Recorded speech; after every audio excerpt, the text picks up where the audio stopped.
देखिए, सबसे पहले तो मैं दिल्ली वालों की और देशवासियों की ओर से कहना चाहूंगा, welcome back Arvind Kejriwal, we all missed you. एक लंबे संघर्ष के बाद आज दिल्ली के मुख्यमंत्री, दिल्ली के बेटे अरविंद केजरीवाल जी लौट रहे हैं।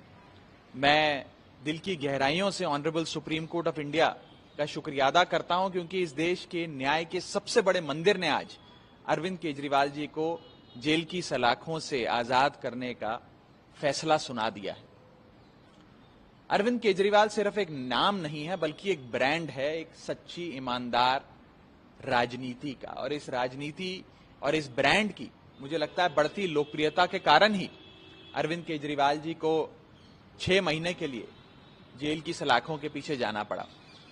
लेकिन आज जब 6 महीने बाद अरविंद केजरीवाल जी फिर लौट रहे हैं, तो दिल्ली की हर मां ऐसे खुशी मना रही है जैसे उसका अपना बेटा कई महीनों बाद घर लौट रहा हो।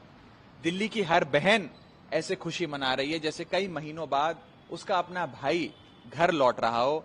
और आम आदमी पार्टी, मुझे लगता है कि आने वाले समय में और मजबूत होगी। इस संघर्ष से आम आदमी पार्टी को और ताकत मिलेगी। और पार्टी का एक कार्यकर्ता होने के नाते, दिल्ली और पंजाब और पूरे देश भर का एक नागरिक होने के नाते मैं तहे दिल से स्वागत करता हूं इस फैसले का। और बस एक ही चीज कहना चाहता हूं इस भावुक लम्हे में कि वेलकम बैक अरविंद केजरीवाल। लेकिन जमानत जो मिली है कुछ शर्तों के साथ मिली है, और बीजेपी लगातार आरोप लगाती रही है, खासकर अरविंद केजरीवाल को लेकर कि भ्रष्टाचार में लिप्त है।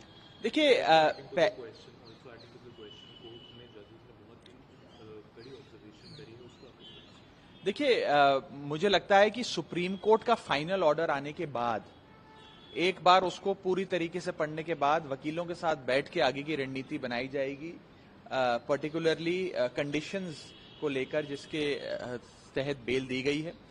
अभी क्योंकि एक अंश ही सुप्रीम कोर्ट का ओरली पढ़ा गया कोर्ट में, तो उस पर मैं विस्तार से टिप्पणी नहीं करना चाहूंगा। एक बार जजमेंट की कॉपी मिल जाए, मुख्यमंत्री जी रिहा हो जाएं, और उसके बाद वकीलों के साथ बैठकर आगे की रणनीति बनाएंगे। लेकिन मोटे मोटे तौर पर आज उनकी रिहाई के इस आदेश से केवल आम आदमी पार्टी में नहीं, बल्कि दिल्ली और देश में एक खुशी की लहर दौड़ गई है। और एक लंबे संघर्ष के बाद अरविंद केजरीवाल जी लौट रहे हैं। लगता है कि बहुत ज्यादा समय तक झूठ के दम पर आप सच को कैद नहीं कर सकते। आखिरी सवाल कि अरविंद केजरीवाल की रिहाई के बाद हरियाणा में जो चुनाव हो रहे हैं, उसका उस चुनाव पर भी असर होगा? नहीं, देखिए, जाहिर तौर पर अरविंद केजरीवाल जी अब हरियाणा की चुनाव जो है उसकी बागडोर संभालेंगे।